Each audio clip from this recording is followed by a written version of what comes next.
Hey everyone, welcome back. I'm Not So Odd, and in this video, I'm going to be going over a Genshin Impact banner retrospective.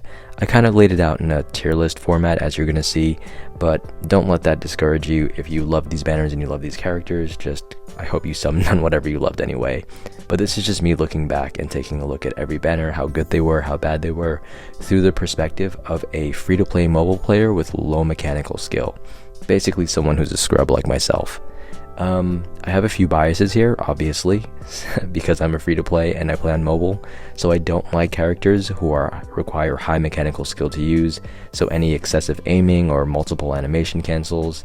I'm also not a fan of selfish carries because they often lower team DPS so they can have personal DPS, and ultimately, reactions are your friend as a scrub. That's where the majority of your damage comes from, especially early game. The last important thing that I'm very biased again is that I don't like overly niche characters.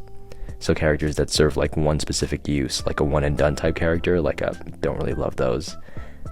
And there's a couple criteria I have for what I think makes a unit good. Ease of use, time of release, how good they are at low investment, so deeps for cheap I guess, like Jinx and Tuner often talk about, and their contributions to the team. I won't be discussing 5 stars in this video just because I don't think they're conducive to a discussion involving free-to-play players, so I've kind of just left that all the 5 stars. I'm sure free-to-plays have pulled 5 stars. I'm a free-to-play, I have 3 5 stars, but because we can't really consistently pull them, it's really hard to say or to judge like what's a good 5 star based on, just all of us playing this game the way we play it. And obviously, as a disclaimer, I'm not a Genshin gatekeeper. You should play however you want and summon whichever characters you want. This is just me chiming in as someone who is free to play, someone who is mobile, on how good I thought these banners were. And obviously, you're welcome to disagree with me too. That's what the comment section's here for. So go ahead and sound off in the comments if you disagree. That being said, let's go ahead and get started. I'm going to start in chronological order here, so I'm going to start with the Venti Banner first, and the first Venti Banner at that, the one that happened at launch, not the one we're getting, or the one we currently have, I guess. So for the Venti Banner, you just want to call this the Set It and Forget It Banner, because you have 3 characters who just use their cooldowns and swap out. Xiangling has a turret, Fischl has a turret, and Barbara has a heal, and all 3 of these are great for early game, especially for those with low mechanical skill. You kind of just drop their cooldowns and then switch off to the next character. Also, if you want a carry/DPS unit, both Fischl and Xiangling can serve that purpose, either right away or down the line, because you do get Favonius Warbow pretty quickly, and you can pretty much throw Crescent Pike on Xiangling, and that makes her pretty great. Overall, it's just a really easy, beginner-friendly banner that's really great for people who are just starting the game, and obviously this was the first banner we had, so that's what makes it so amazing. Barbara pulls this down from being an S a little bit, because this banner would have been an S tier if not for, or I guess S ranked, if not for Barbara, because she's an okay healer. She's not the best in the game. She does have great burst healing with her ultimate, but that's pretty much it. Her 2 constellations that are best are C2 and C6, versus Xiangling and Fischl. Pretty much every constellation you get on them makes them better and better, especially if you want them as a main DPS. The next banner up is the Klee Banner, and this banner asks 2 big commitments of you. The first is, do you have Sack Sword for Xingqiu? And the second is, do you want to use Noelle as a healer or as a carry DPS? Because she can do both, and you kind of have to decide what you want her to do. You can use her as a healer to begin with, and then make her a carry DPS as the game progresses along. However, it's kind of a hard decision to ask someone who's just starting off the game if they want to drop their primo gems and resources into this banner. The best character on this banner all around is Sucrose, just because even at C0 you can just slap Thrilling Tales of Dragon Slayer on her, and she's just amazing. She's great for the team. She overall helps your team DPS quite a bit and increases the team's elemental mastery, which is great because, again, like I said, your bread and butter as a free-to-play, especially if you're a scrub like myself on mobile, is elemental reactions. So if you have someone who's boosting the damage of elemental reactions, that's even better. But I wouldn't say to summon on this banner. If you did summon on this banner, well, what's done is done, so it's kind of like, I'm sure you feel however you felt about it. But overall, for me, this banner was a C, just because Sucrose alone was not enough of a reason to summon, and I didn't have Sack Sword, and I didn't want to build Noelle, and I feel like a lot of people were in that same headspace when this banner came out.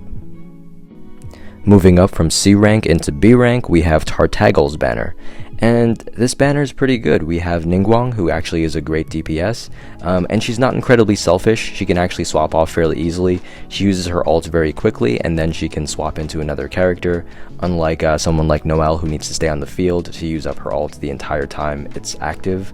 She can just pop her ult and leave, so even being a DPS, she can still do DPS-y things and do support-like things with her cooldown, which is the Jade Shield. She's a pretty self-explanatory, easy character to use. More constellations obviously help. Next we have Diona, and Diona is actually kind of a character I regret summoning for, because now that I've pulled 3 copies of her, I have a C2 Diona, and I have to say her healing is underwhelming, and her shield is underwhelming. As a free-to-play who is a scrub and gets hit a lot, and takes a lot of damage, I really miss the big heals of Barbara. And also, if you manage to pull Bennett up until this point, so if you're free to play, the 2 options you have for a healer are basically Barbara and Bennett. So if you have both of those characters, you're used to like big burst heals, and then to trade that off and to go into Diona's tiny heals, it's kind of pretty sad. So she does require skill to use, and not so much that she has a high skill ceiling, but it's kind of just like if you want her healing to make a difference, you have to not be getting hit and not be taking that much damage, which requires skill onto itself. So she kind of de facto requires skill, which is not something I enjoy about her, but I do have her and I do use her. I just think her score suffers a little bit because of that, and that pulled this banner down to a B.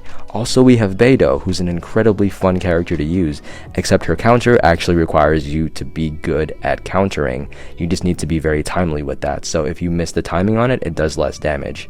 And that's kind of like the downside of her, because her personal DPS is actually pretty trash. Like her auto attacks don't do a lot of damage.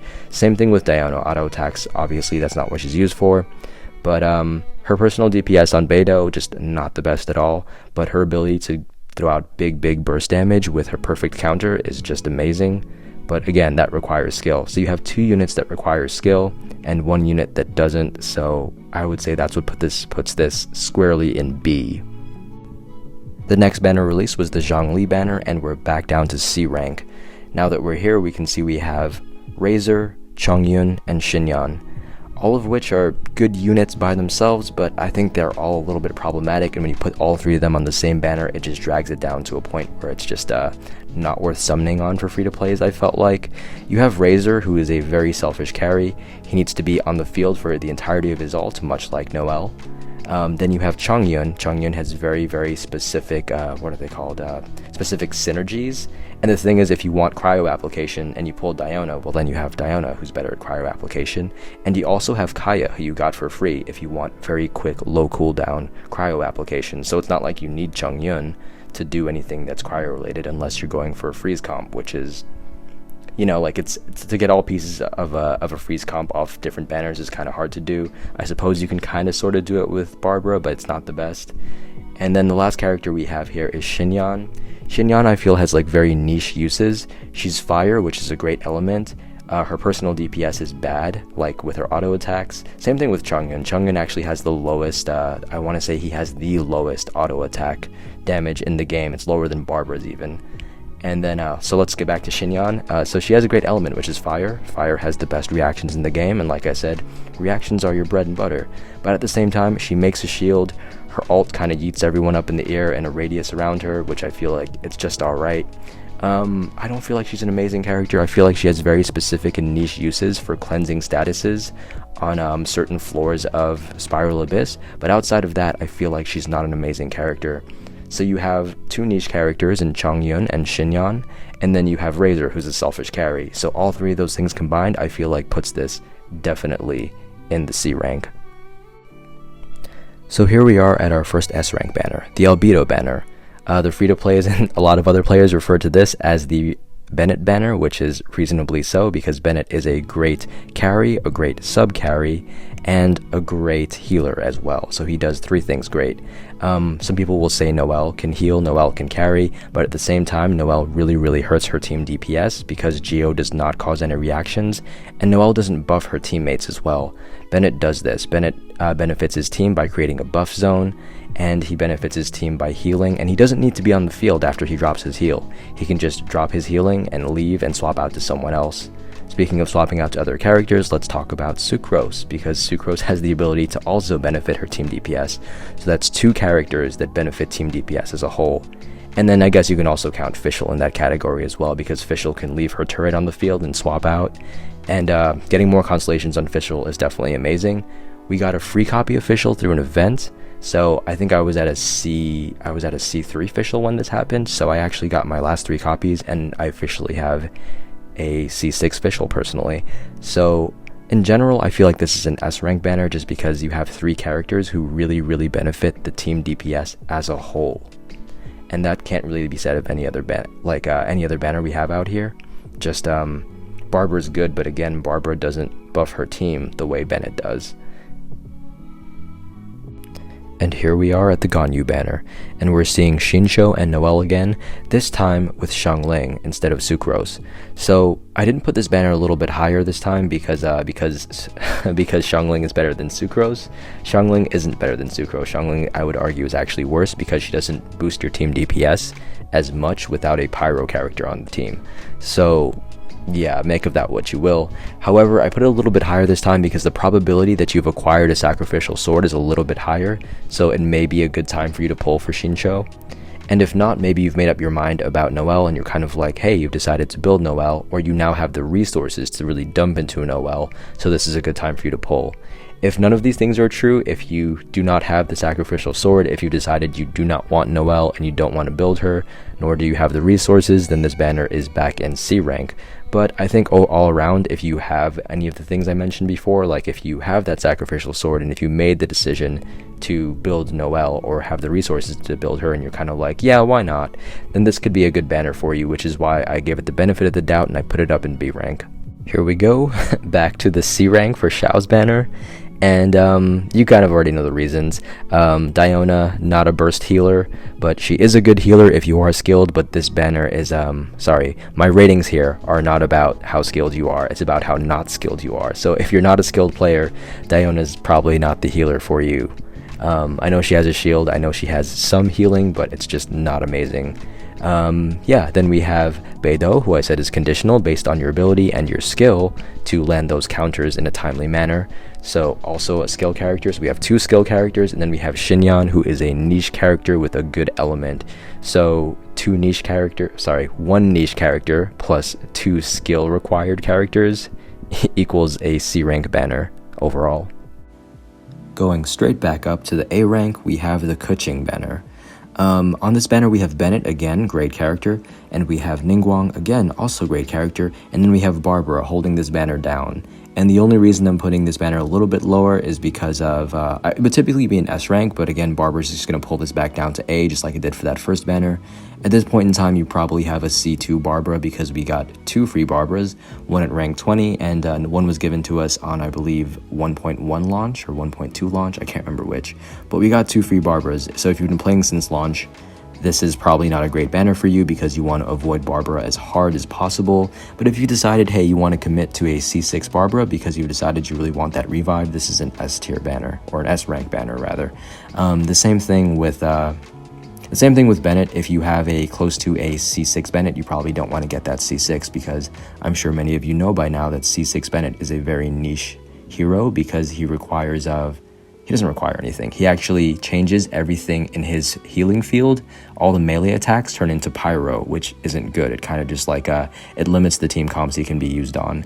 So overall, like if you have a lot of Bennetts and if you have a lot of Barbaras, this is not for you. If you have neither of these characters, if you have 0 characters on this banner, then this is an S rank banner, just easily S rank. If you have low constellations, if you have very few constellations of the 3 characters here, this is also an S rank banner. But I'm assuming most players who are watching this have been playing since day 1, and for you guys, this would be an A rank, not quite S, but I'm sure there are arguments to put it up to S. Finally, we have the HuTao banner, and this banner is an A rank just because of, yeah, I know this is going to sound really weird, but you have 3 characters here who seem like, Xiangling is good, she can be great, and obviously you want constellations on her if you're using her as a, well, if you're using her as a support, you want to get her to C4, because it increases the duration of her Pyro NATO, and if you are using her as a main DPS, then you want to get her all the way up to C6. or in general, like in general, you probably want to get her to C6, like for support or for main DPSing, you want to get her to C6. But C4 definitely helps the most for her supporting ability. And then you have Chongyun, who I mentioned was niche before, and then you have Xinqiu, who I also mentioned you need the sacrificial sword for. So even if at this point you don't have the sacrificial sword, Xinqiu is worth the pickup on this banner just because he comes with a built-in composition on this banner. So remember, like before when I mentioned, oh, like you shouldn't pick up Chongyun because it's kind of like getting it's, you know, like bits and pieces of like a composition is probably not worth your time. Well, now all the pieces of the composition, so this is a vaporize, melt, and freeze comp that you have with Xinqiu, Chongyun, and Xiangling. So all three of them together can vaporize, freeze, and melt, and that's great. You have a comp built into the same banner. So if you wanted to build that composition, this is an A, maybe even an S rank banner for you. If you don't want to build this composition, then this is more of a B because Chongyun is still very conditional. He's very based on your desire to build that freeze comp and then to follow it up with melt. Yeah, overall, it's just, I think it's a really solid banner, and again, the thing that makes this banner good is the fact that you don't have to hunt for all the pieces of this composition on separate banners. They're all here in one place, and I feel like that makes it worth it for a lot of players who have ever wanted to try this particular team combination. Ultimately, what makes a banner worth it is whether or not you want all three of the characters on it, or whether or not all three of the characters on it will be beneficial in team compositions you already have going or are working on. Resources do count, and resource management does count, which is why it's good to have units that are good at C0 with little investment. Characters like these are Bennett, Sucrose, Fischl. These are pretty much useful on just about every team. There's very few teams they don't go on very well or don't, you know, like mesh well with. So they're good pickups until you have them at C6, at which point they're just Star Glitter in the bank, which is still useful in its own right because then you can use that towards buying, shop weapons. So, you know, like cash shop weapons, which are pretty good. The next thing I should mention is that I just want to make it clear that I think Noelle is a valid healer. However, the longer you play her as a support and as a healer, the more likely it is that you'll eventually summon or wish for a healer that is ultimately better than her, and then as she gets replaced by a healer, you have to think, hey, now what am I going to do with her now? Am I going to make her like the full carry that she was meant to be, or am I just going to drop her entirely? And that's why it's really difficult for me to recommend her at C1, because you only really unlock C1 if you want to make her a consistent healer. Her consistent healing does play into the way she sustains herself as a tank and as a carry, so it does help ultimately if you decide that that's your end goal. But overall, I really can't recommend her too much as a healer, or to say, yeah, go put C1 on her and waste your Primo Gems, or use your Primo Gems, and then when you get a better healer, like let's say you pull a Jean or something, or let's say you pull a Chi-Chi, or even just a Bennett, right? And they do more healing than her in a faster, more efficient way, and they don't need to be on the field after they cast their healing. Then suddenly you're stuck with this character you're not using, and you spent Primo Gems to put a constellation on them. So that's why I just have trouble really recommending her in general. And then there's like the matter of the selfish carry Noelle and selfish carry Razor. So in regards to selfish carries, blah, I'm not so much against them. It's just that I don't think they have great team DPS. I think Razor's actually pretty good and he can work in a few comps. If Razor were on a banner with someone like Xinqiu and Diona, units that enable him, I would say that's an A rank banner. However, he hasn't been on a banner like that. He has been on a banner with Chongyun, and while Chongyun is good, I don't think Chongyun has many uses outside of, again, very, very specific comps. So it's like if you're using Chongyun's cooldown with Razor's ultimate, it's not that it's bad, it's pretty good. But ultimately, like, Chongyun doesn't have much value outside of that, except maybe on like a freeze comp or something. Whereas Xinqiu and Diona have value as healers and supports outside of Razor. So if they were on a banner alongside Razor, I would say that banner, again, was an A. I made this video for myself and for other free-to-plays to really take stock of what makes a banner good for us. Which is why I left out 5 stars, because we can't consistently pull them in order to make C6 units, unlike 4 stars, which we can reasonably get to C6. I was really considering summoning on the Venti banner just to get a C1 Venti, and eventually get a C2 Venti someday, but probably not on this banner, because I'm currently at 67 wishes, and I'm pretty close to soft pity. But after making this video, it kind of reminded me of what makes a banner good and what makes it not good, and I took a look at the 4 stars and I saw Noelle and I saw Razor, which are 2 characters I just talked about again, and I saw Sucrose, and the only thing on that banner that would have benefited me in terms of the way I play would have been Sucrose. If you're someone who is playing Razor and Noelle and you do want both of those characters, I think this banner might be worth it for you. I would say it's probably a solid banner for you, but for everybody else who's a free-to-play, if you're not guaranteed Venti on this next 5-star pull, I would say this is probably an avoid. Yeah, if you have any questions, please leave a comment. I do respond to those since I'm a very small channel. And thank you so much for watching and making it to the end. I really appreciate that. I'm Not Sawad, and I will see you in the next video.